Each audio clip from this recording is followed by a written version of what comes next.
So hanged man reverse వచ్చింది మనకు. So ఇక్కడ హ్యాంగ్డ్ మ్యాన్ సిచ్యువేషన్ అంటే ఒకప్పుడు మీ పర్సన్ స్టక్ అయిపోయారు నిర్ణయాల మధ్య, మీ విషయంలో డిసిషన్స్ తీసుకోవడంలో స్టక్ అయిపోయి ఉన్నారు. బట్ ఇప్పుడు ఆ చిక్కు నుంచి బయటపడుతున్నారు మీ person.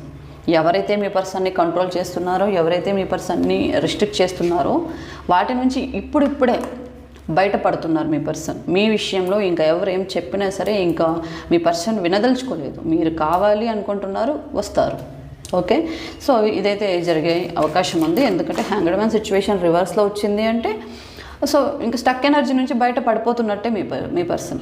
Okay, so queen of wands చూడండి, మీరు మీ పర్సన్ లైఫ్లో ఒక ఉన్నతమైనటువంటి పర్సన్, ఒక motivate, support, caring, mother caring అన్నీ చూపించేటువంటి పర్సన్ లాగా మిమ్మల్ని ఒక హైప్లో పెడుతున్నాడు మీ పర్సన్. మీరు చూపించినటువంటి ఆ లవ్ అండ్ ఎఫెక్షన్ ఇంకెవరు చూపించలేరు అని మీ పర్సన్ లైఫ్కి మీరే కరెక్ట్ అన్నట్టు ఇక్కడ మీ పర్సన్ మిమ్మల్ని ఒక హైప్లో చూస్తున్నారు.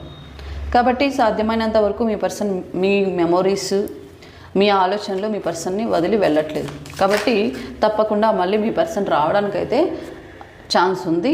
అండ్ ఇక్కడ ప్రోగ్రెస్లో ఉంది మీ పర్సన్ మైండ్. ఓకే, మైండ్లో ప్రోగ్రెస్ అయితే జరుగుతుంది. ఎప్పుడు అది యాక్షన్ తీసుకుంటారో అనేది చెప్పలేము మనం. ఓకే, సో రావడం అయితే జరుగుతుంది మళ్ళీ మీ పర్సన్ మీ లైఫ్లోకి.